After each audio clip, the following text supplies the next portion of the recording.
Olá, mais um podcast Valor Humano começando e que você pode acessar através do Spotify, do Deezer, do Google Podcasts e também do YouTube. Um super obrigado aos nossos patrocinadores, Centro Médico Gastroclínica, que é referência em atendimento de doenças do sistema digestivo e multiespecialidades, todos os serviços de saúde em um só lugar. E Casa Prime, especialista em tornar a sua casa única. Na Casa Prime você encontra móveis e peças de decor exclusivas.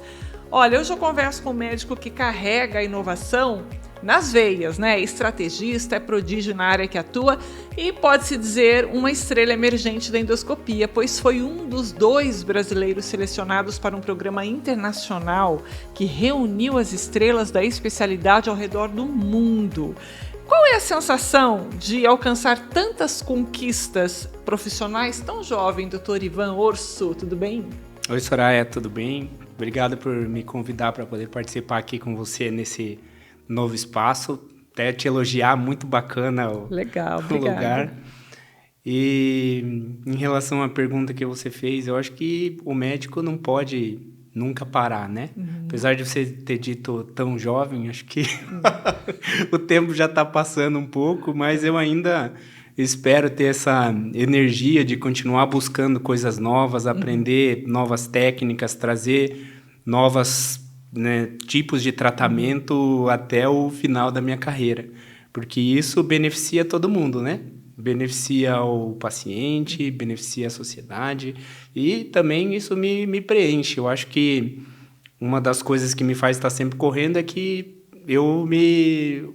uma das coisas que me motiva é aprender coisas novas. Que bacana. Posso chamar de Ivan? Claro. Ivan, como é que foi isso? Porque realmente você é muito jovem, tá? Vamos contestar aqui. Obrigado. Da segunda a gente aceita. Muito obrigado. Como é que foi a sua trajetória acadêmica? Vamos explicar para as pessoas que estão ouvindo a gente, né? Você planejou sua vida na medicina ou as coisas foram acontecendo aleatoriamente? Como é que foi isso? Eu acho que um pouquinho de planejamento, né? Um pouquinho de oportunidades e bastante dedicação, né? Eu sou aqui de Cascavel, nasci aqui, aí fui fazer cursinho em Curitiba, onde fiz a faculdade. Você fez cursinho onde lá? Fiz cursinho no Positivo. Positivo. Sim, saí daqui com 16 para 17 anos, né? Não sabia nem lavar roupa, tive que aprender naquele frio. Né? Mas é um aprendizado, Mas foi bom, né? Morar sozinho é uma coisa que faz a gente crescer rápido, ainda mais moleque, né? Morava na casa da minha mãe e, de repente, estava lá sozinho tendo que lavar roupa. Então, acho que é uma experiência que vale a pena. Vou até tentar fazer com que meus filhos vivam isso, porque a gente cresce rápido, né? Quando tem que se virar. Verdade. E aí, fiz a faculdade lá em Curitiba. E depois, para fazer a residência, né? Se a gente presta uma prova, eu acabei passando na Universidade de São Paulo. Sempre gostei da área de cirurgia e fui fazer cirurgia geral. Na cirurgia geral, me identifiquei bastante com a parte de gastroenterologia. E nessa época eu sempre tive uma ligação muito grande aqui com Cascavel. Meus pais moram aqui até hoje, então eu sempre vinha visitá-los. E nessa época eu já tinha contato com o Dr. Mauro, com o Dr. Sagai, com o Dr. Tomás. Eu sempre vinha visitar a clínica também, porque eu falava que eu queria voltar para Cascavel. Você já estava Sim, eu já tinha certeza, né? Que eu queria voltar para casa, né? Aí, quando eu terminei a cirurgia do aparelho digestivo, eu voltei, né? Vim aqui e falei, doutor Sagai, eu tô de volta, né, doutor Mauro? Cheguei aqui, né? Daí na verdade, eu estava quase terminando. Aí o doutor Sagai falou, olha, a gente está precisando de um apoio na área de endoscopia. Né? E essa foi uma das coisas, você vê, eu tinha feito toda a área de cirurgia e de repente o doutor Sagai falou, endoscopia, será que é isso mesmo que eu quero? Mas, de qualquer forma, era uma oportunidade, né? Eu falei, vou aproveitar, né? Vou ficar mais 2 anos em São Paulo e faço a endoscopia. Nessa fase, você tinha que idade? Olha, eu acho que eu tinha uns 23. Meu Deus, muito novo. Aí depois vem falar que não é novo, super novo já. Sim, a gente termina a faculdade com... Não. Termina a faculdade com 23, 24, né? A gente entra com 18. E aí são 2 anos de cirurgia geral. Nessa época eu estava com 2 anos de cirurgia do aparelho digestivo. Aí fiquei mais 2 anos, acho que eu tinha um pouquinho mais. Daí eu fiz mais 2 anos de endoscopia e aí foi quando eu voltei. E olha que engraçado, né? Não foi uma coisa planejada e foi a área que eu mais gostei, mais me dediquei e mais cresci, tive oportunidades profissionais na minha vida. Né? Então, aquelas coisas, aquelas oportunidades que aparecem e parece que foram plantadas para você. Tá bom, você retornou a Cascavel, você entrou para a Gastroclínica, que hoje é Centro Médico Gastroclínica, né? Que é um grupo extremamente rigoroso com o seu corpo clínico, né? Isso é notável, é notório. Como é que foi esse processo, né? Para entrar ali, tem que fazer USP, tem que ser o cara que faz uma especialização num lugar top. Como é que é o processo ali de ingresso no corpo clínico da Gastroclínica? Não, acho que hoje o processo é bem rigoroso, né? Os médicos têm que ter tido uma boa formação e também tem que ter valores parecidos com os valores da empresa, né?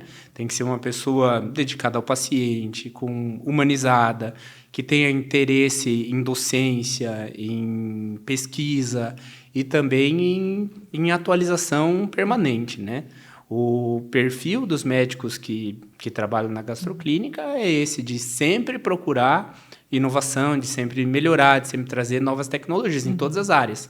Hoje, você pode notar que nós estamos super divididos, né? Tem médicos que fazem só bariátrica, médicos que fazem só câncer, médicos que fazem só intestino, médicos que fazem fisiologia, especialistas na área de cirurgia endoscópica, que é a minha área, e cada um tem a responsabilidade de atualizar e de se atualizar e trazer, né, as tecnologias mais recentes para a gente oferecer para os nossos pacientes. Então, esse processo é bem rigoroso. E a parte humana também é fundamental, porque o relacionamento com o paciente e o relacionamento com a equipe é bem importante, né? Você falou aí da questão de se ter um foco na docência também, que é um objetivo comum ali do grupo, né?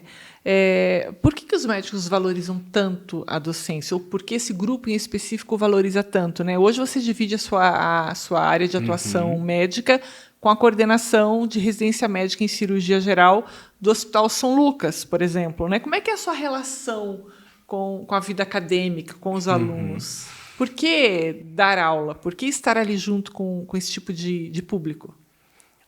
Eu acho que isso é bem pessoal, né? Tem pessoas que gostam bastante e pessoas que saem correndo. Eu acho que você dá aula, você conviver com esses jovens em formação, tanto os alunos, que eu também trabalho na área de graduação, né? No 5º e no 6º ano, e com os residentes, te desafia sempre a estar estudando, porque os jovens hoje em dia têm muito acesso à informação. Você não pode entrar lá na frente e falar qualquer coisa, porque eles têm imediatamente uma checagem na internet. Verdade. Então, você tem que estar sempre atualizado. Exatamente. Né? E a juventude hoje é bastante contestadora. Então, e também é uma coisa que me dá energia, né? Tá convivendo com essas pessoas que têm vontade de aprender. Claro que tem uns que dá vontade de você abandonar, mas a maior parte te dá ânimo e energia, porque eles têm curiosidade, eles querem aprender. E você compartilhar esse conhecimento é muito legal, né? E também a gente tem que investir. Quem vai cuidar da gente quando nós envelhecermos, né? Se a gente não preparar ninguém, não tem ninguém para os médicos que vêm cuidar aqui, da gente. E que eu sei que tem uma relação com a vida acadêmica, eu sempre pergunto, né, que tipo de profissional está ajudando a formar, né? Eu queria que você pensasse um pouquinho para me responder até o final dessa entrevista, porque a gente está em contato com profissionais da área médica hoje que tem um compromisso muito grande com o paciente, com o desenvolvimento da equipe, que vê a medicina de uma maneira diferente daquele que vê apenas como um status de profissão, né? E eu sempre fico me perguntando que tipo de profissional está sendo formado hoje nas universidades. Os jovens hoje eles estão procurando o curso de medicina, na tua opinião, mais por uma questão de status ou porque realmente tem uma paixão, algo que motiva mesmo a ser um profissional tão inspirador quanto o seu professor em sala de aula? Olha, pergunta difícil da gente resumir assim, mas a impressão que eu tenho é que hoje ocorreu um aumento muito grande das vagas. Então, isso facilitou o acesso, o que é bom, nós precisamos de médicos.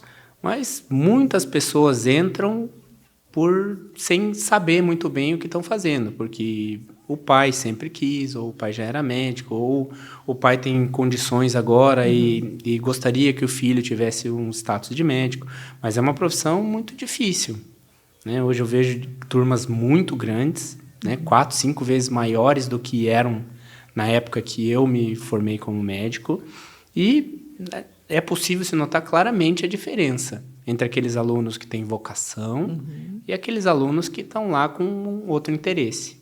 Tanto é que o mercado também mudou, né? O mercado está muito competitivo. E nós podemos observar que alguns médicos estão se desviando do caminho, indo para áreas não regulamentadas, utilizando produtos de origem duvidosa ou vendendo tratamentos que não têm uma comprovação 100% científica. Isso não está acontecendo só na medicina também, está acontecendo em várias áreas diferentes da saúde, como odonto, nutrição, farmácia, né? Tem muita gente aí caminhando por trilhas duvidosas, né? São distorções, né, aí, culturais, de valores, que acho que, como você enfatizou bem, não é só na medicina, né? Mas isso retrata muito o momento que a sociedade vive, né? Mas, por outro lado, também, dentro dessas turmas grandes, você vê alunos brilhantes, que se destacam, que têm talento, que sentem o paciente, que têm uma empatia já natural no tratamento das pessoas. E são esses aí que animam a gente a continuar, porque... E são esses que vocês ficam de olho também, né? Ah, sim. Tá certo. Um talento nunca pode ser desperdiçado, né, Soraya? Inclusive, hoje na clínica, nós temos vários talentos que foram formados aqui, foram para fora se especializar e voltaram a trabalhar. É verdade. Em 2015, eu acho que foi essa data, me corrija aí se eu estiver errada, você foi selecionada para o programa Emerging Stars, criado pela Organização Mundial de Endoscopia, para participar de um treinamento que te levou para países como Estados Unidos, Egito, Alemanha, Coreia do Sul, né? Por que você foi escolhido e como é que foi essa experiência de aprender e atuar em outras culturas? Esse processo também é uma daquelas oportunidades da vida, né? Eu me deparei com esse processo seletivo da World Endoscopy Organization.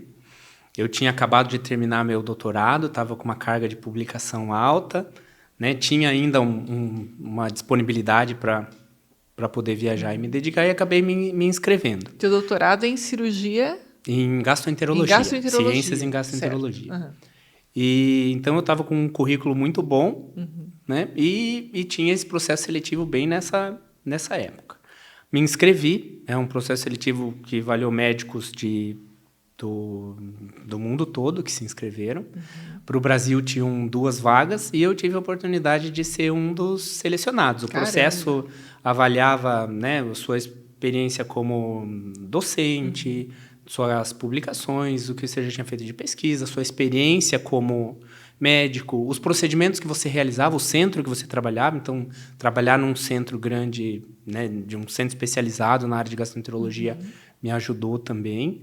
E tinha que ir bem na entrevista, né? Tinha que fazer uma entrevista também. Fluência no inglês. Né? Se comunicar bem no inglês, e acabei tendo essa oportunidade. E foi muito legal, porque eu conheci médicos da mesma idade que eu, do mundo inteiro. E esse é um programa que continuou. Eu e o Dr. Luciano... Foram vários módulos, né? Sim, eu e o Dr. Luciano, que ele é da Universidade de São Paulo, nós fomos os primeiros. Mas já tiveram mais 2 grupos formados. Né? E o legal é que eu ainda tenho contato com os médicos do meu grupo. Recentemente, nós nos reunimos na Holanda com esse segundo grupo. Ai, que legal. Então, o networking aumentou ali no interior de São muito Paulo. grande. Vamos reunir o grupo lá, né, do Emerging Stars na Holanda. É bem legal isso. E existe uma programação para 2025, nós reunimos com esse terceiro grupo. Então, a sua rede de contatos aumenta muito. E nesses encontros, não é claro que tem uma parte social, mas ele é focado muito no desenvolvimento. Né, no desenvolvimento de liderança, no desenvolvimento de pesquisas, na forma que você dá aula. Então, o grande objetivo é você criar novos líderes para a área de endoscopia, né, fazendo com que tenha uma rede de contatos grande, porque é muito bom você conhecer um médico da Coreia do Sul, um médico do Japão, um médico que exerce a profissão nos Estados Unidos, porque você consegue ir visitar, você consegue trazer novos conhecimentos, você consegue tirar dúvidas, você consegue fazer pesquisas científicas em conjunto, aumentando bastante o número de pacientes avaliados. Então, essa rede é muito bacana. E desde que a gente começou, vários dos meus colegas lá assumiram cargos de liderança ou até de direção em serviços conhecidos mundialmente, né? Em serviços que publicam muito, que são muito respeitados. Então, conviver com essas pessoas que são destaque, né, no mundo é super interessante. Nossa, agrega sem dúvida alguma, né? Muito conhecimento. Hoje você é diretor institucional da Gastroclínica também, quer dizer, sem dúvida isso também te ajudou a conquistar esse espaço também. Daqui a pouco a gente vai falar sobre isso, né? Mas você falou aí dessa inter-relação e de conhecimento, contato, né? Relacionamento. Não vamos falar em network, vamos falar em relacionamento.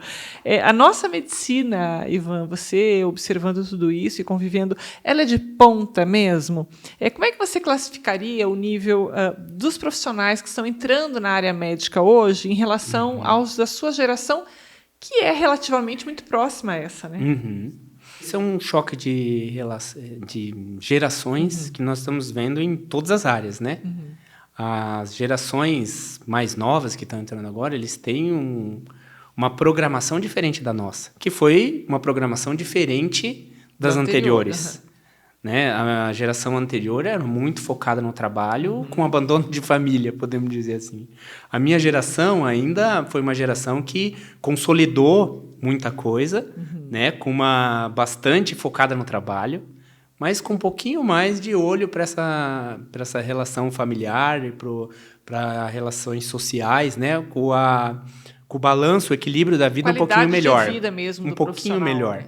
Agora, essa geração que vem agora, que veio, né, com uma transformação muito mais rápida, é a geração da conectividade, geração da internet, geração da resposta na hora, geração com menos paciência, porque sempre qualquer coisa que quisesse saber, pesquisava na hora, se quisesse comer, pedia no celular, se precisa de uma carona, também está tudo no alcance da mão. Então, e é uma geração que foi criada mais ou menos nos eletrônicos, onde as recompensas eram imediatas. Então, às vezes, eles têm menos paciência para construir uma coisa e esperar por um resultado um pouco a longo prazo.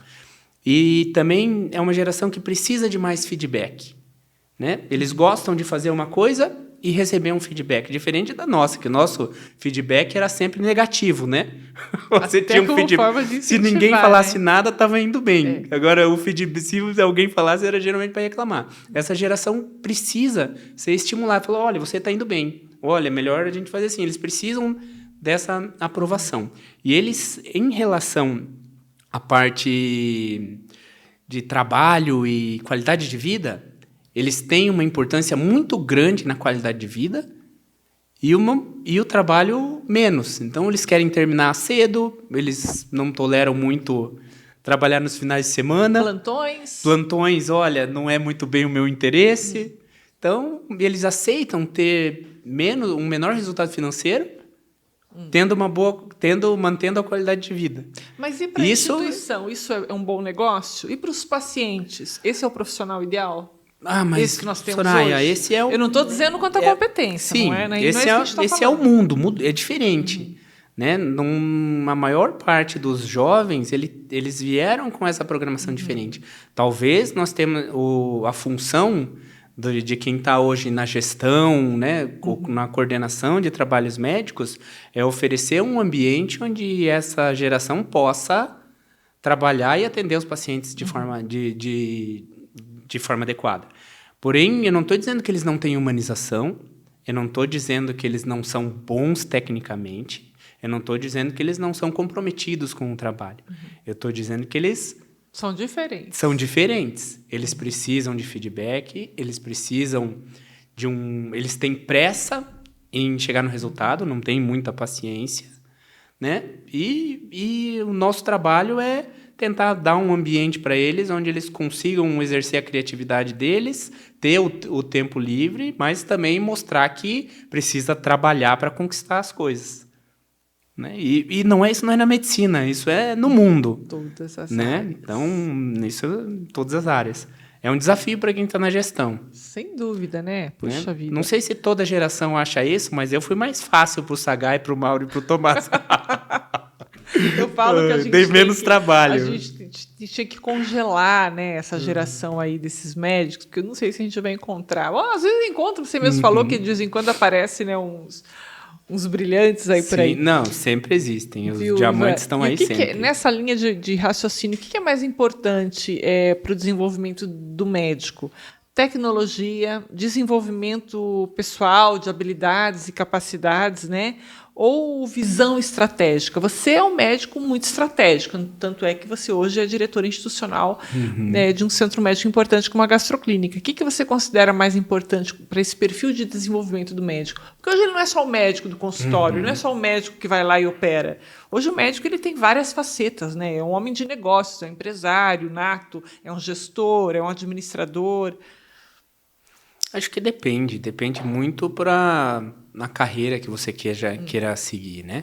Se você não tem interesse em entrar na área de gestão, se você não tem interesse de ter o seu próprio negócio, se você queira só trabalhar, acho que você tem que investir muito em comunicação, você tem que investir muito em empatia, você tem que investir muito em conhecimento, né, para poder oferecer assistência para o seu paciente. Agora, se você tem interesse em administrar, além dessa e também trabalhar como médico, você vai precisar ter outras ferramentas, né? Você vai precisar se especializar um pouquinho, conhecer um pouco de legislação, conhecer todas as regras que uma clínica precisa ter para poder funcionar, toda a parte de documentação, cuidar com parte de legislação também, né? Então, financeiro. Então, é um pouquinho mais complicado. Agora, isso consome um pouco do seu trabalho como médico. Eu acho que depende muito da área que você quer atuar e quais são as suas ambições. A gente estava comentando antes aqui, né, da tua posição hoje dentro da clínica, né? Hoje você é diretora institucional do Centro Médico Gastroclínica e eu queria entender assim, com tantos talentos, estrategistas, visionários, não só no corpo clínico, mas em todos os setores, porque é uma empresa grande que pensa grande, o ritmo de trabalho, de desenvolvimento é muito acelerado, né? Como é que você se vê nessa composição toda da empresa, né? Porque você é uma pessoa que se destaca no meio de várias outras pessoas que se destacam. É difícil? É um desafio constante? Você está mais tranquilo? Como é que é? O que eu vejo é assim, o que eu gosto mesmo é de ser médico. Eu gosto de atender o paciente, eu gosto de fazer procedimentos, eu gosto de aprender técnicas novas. Nas oportunidades que eu tenho, né, na parte de gestão, a parte que eu faço é identificar talentos para trabalhar com a gente, né, médicos que têm um perfil parecido com o nosso. Isso é uma coisa muito legal de fazer para poder agregar dentro da clínica. E também procurar novas oportunidades onde a gente possa trabalhar, né, novos campos de trabalho, a abertura de novos serviços. Então, a parte mesmo financeira, né, administrativa, nós temos profissionais que fazem isso. Porque eu sou profissional da medicina, mas gosto de ajudar nessa área. Faz parte do processo todo também, né? Bom, você tem 3 filhos, 3 homens, né? 3 meninos. E você é casado também com uma médica, né? Ela é médica infectologista, né? Isso. Excelente médica.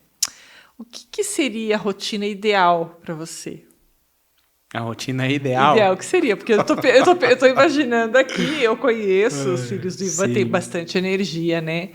E o que seria a rotina ideal para você? Como é que é, assim, ser pai de 3 filhos?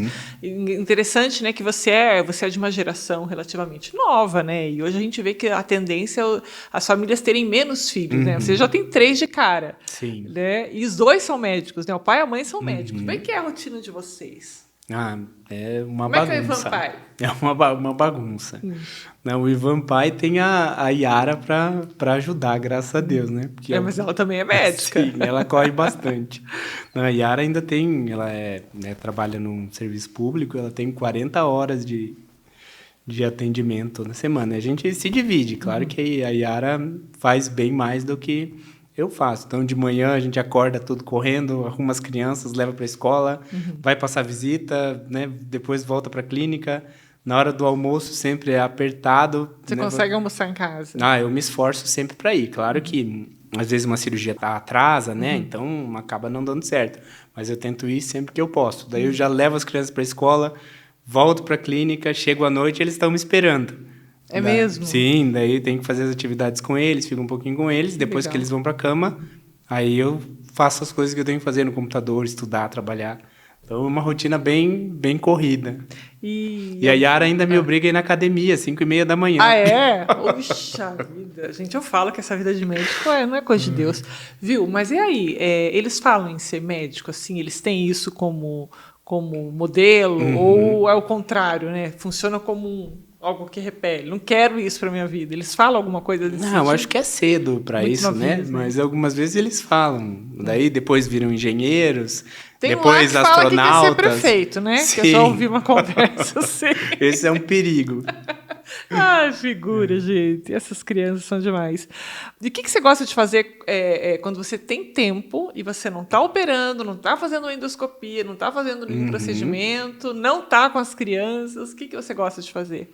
Eu gosto muito de experiências gastronômicas. Eu gosto de cozinhar, gosto de comer.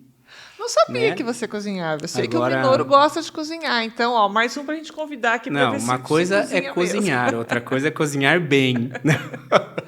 Né? Mas até um churrasco eu faço bem. Isso mas churrasco é obrigação do homem fazer. Sim, Ivan. Tira o churrasco. Esse eu me garanto. Tirando o churrasco, o que você gosta de preparar? O que você faz que você acha que você faz bem? Pode ser tudo na churrasqueira? Não tenho nenhum prato especial. Eu gosto de abrir a geladeira, inventar alguma coisa e fazer um prato. Assim, a Yara disse que é bom, não sei se é só para me agradar. Então tá, eu vou acreditar. Mas eu tenho eu gosto de cozinhar, eu gosto de comer bem. Agora a gente está jogando tênis, eu e a Yara, então outra coisa que a gente tem feito junto com as crianças também.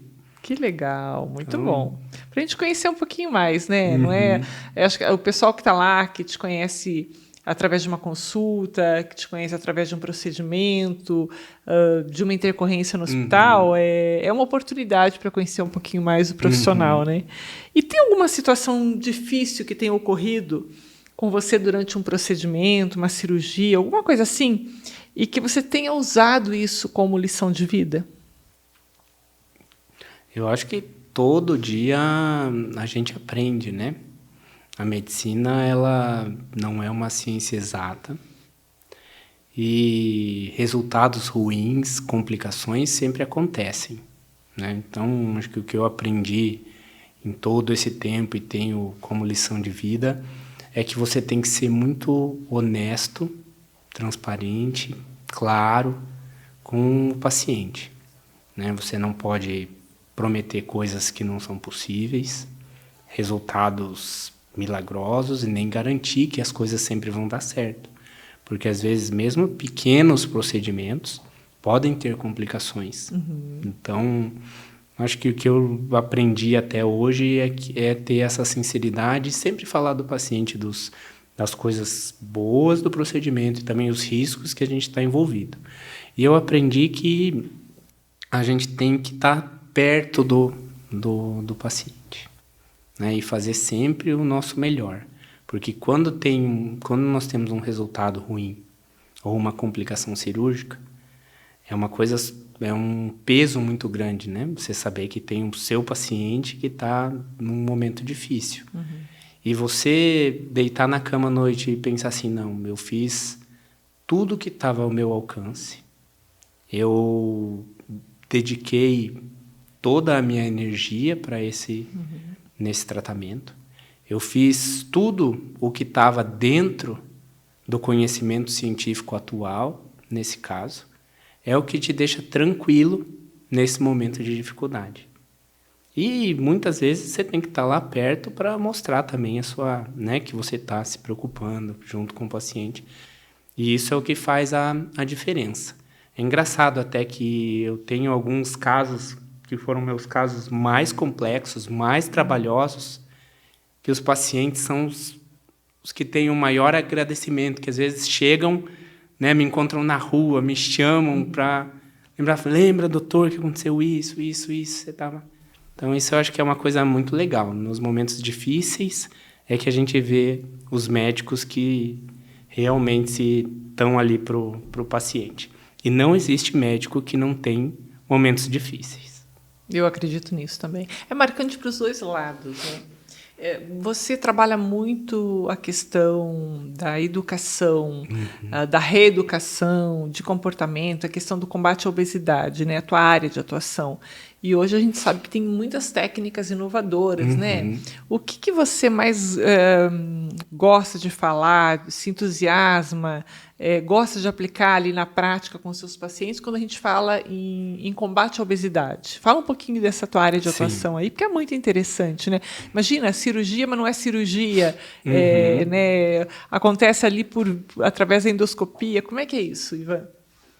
Acho que o mais importante para a gente falar é que a obesidade, ela não tem cura. E é uma doença, é classificada como doença, tem até um CID, né? Ela é listada na Classificação Internacional das Doenças como uma patologia. E ela vem aumentando muito. No Brasil, hoje, mais da metade da população tem sobrepeso. E até 20% tem obesidade. É muita gente, 2 em 10 serem obesos.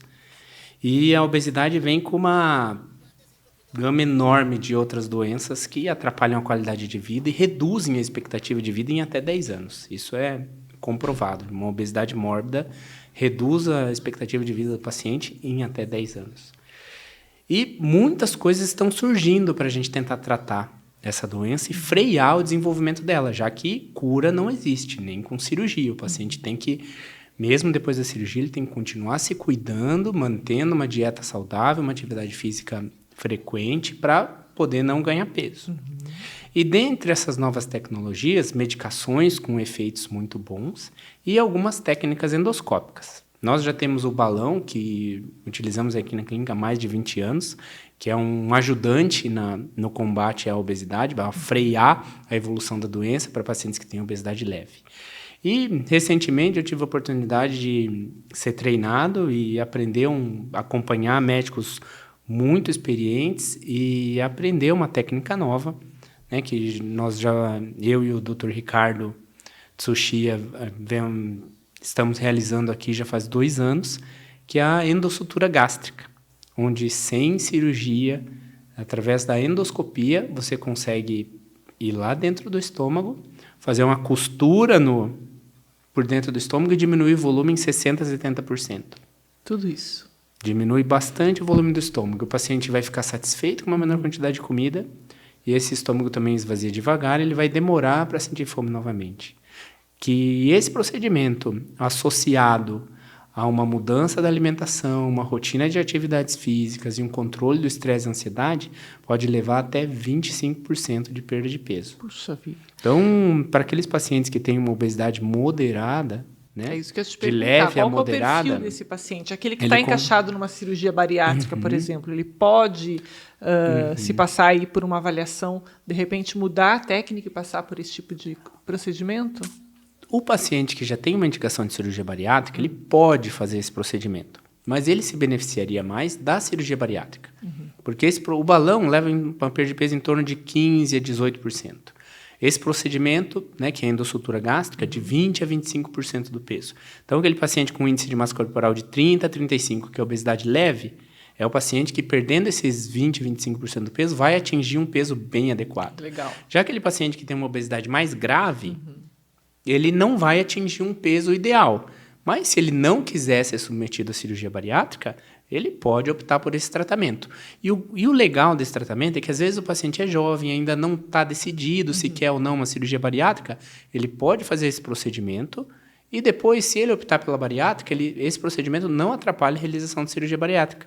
ele ainda pode ter aquele mesmo benefício de perdendo 30% até 40% do peso inicial com a bariátrica depois desse procedimento, porque os mecanismos de ação da endossutura gástrica e da cirurgia bariátrica são diferentes. Ivan, você junto com alguns colegas trabalham nos finais de semana em um bairro da periferia aí, onde prestam consultas gratuitas, né? Ajudar pessoas que não podem ir ao consultório, pagar uma consulta, ou que mal têm o que comer, né? O que te motivou a fazer isso? Teve alguma inspiração? Eu queria que você falasse um pouquinho dessa experiência. E eu estou trazendo aqui, não é para te expor, não, é para servir mesmo de exemplo positivo para outras pessoas fazerem isso, né? Um médico que mal tem tempo para cuidar da vida da família, de si, durante a semana, e chega num sábado à tarde, ainda vai lá atender pessoas que não têm condições, né? Você se espelhou em quem para fazer isso? Por que você faz isso? Eu acho que você ter a oportunidade de ajudar alguém é uma coisa que te preenche bastante, né? Eu olho hoje para a minha trajetória, para as oportunidades que eu tive, para as coisas que eu construí, e eu vejo que tive muita coisa boa, tive muita ajuda de Deus, tive muitas oportunidades da minha família, do meu pai, da minha mãe, que se mataram para eu conseguir ter um bom estudo. E aí eu acho que é legal a gente poder retribuir, né? Claro, depois que o Dudu nasceu, eu tenho ido menos do que eu gostaria, mas eu ia todo sábado fazer esse trabalho. Hoje eu ainda continuo indo algumas vezes, continuo fazendo doações quando eu posso. E sempre que eu ia, eu levava os 2 meninos mais velhos também, para eles poderem ver como é a realidade das pessoas, né? E valorizar as coisas e as oportunidades que eles também têm. Eu acho que fazer um pouco, doar um pouco do seu tempo para esse tipo de trabalho é uma coisa terapêutica para você, né? Eu acho que quem faz trabalho voluntário recebe muito mais do que doa, porque a sensação, o benefício que a gente tem é muito grande. Então, essa era isso que me levou a fazer esse tipo de atividade. Que bacana. Parabéns, viu? Olha, obrigada por estar aqui conosco, por participar do nosso Valor Humano. É por isso que tem esse nome. A gente fala muito de medicina, a gente fala de outras áreas também da saúde, mas a gente fala muito disso que você acabou de falar. Né? São os valores que a gente carrega e que nos diferencia dos outros animais. Né? Ivan, obrigada, sucesso para você, sucesso na sua casa, com a sua família, e volte sempre, venha para contar as novidades aí pra gente, tá bom? Combinado, muito obrigado pela oportunidade, adorei o papo aqui, adorei o chá. Que bom, chazinho feito pelo Pedro. Obrigada, Ivan, ótima semana para você. Para você também. A gente vai se despedindo e lembrando, se você ainda não se inscreveu em nosso canal no YouTube, vai lá e se inscreva para que você possa receber as notificações de novos vídeos sobre saúde, bem-estar e qualidade de vida. A gente vai ficando por aqui, um super abraço para vocês e ótima semana.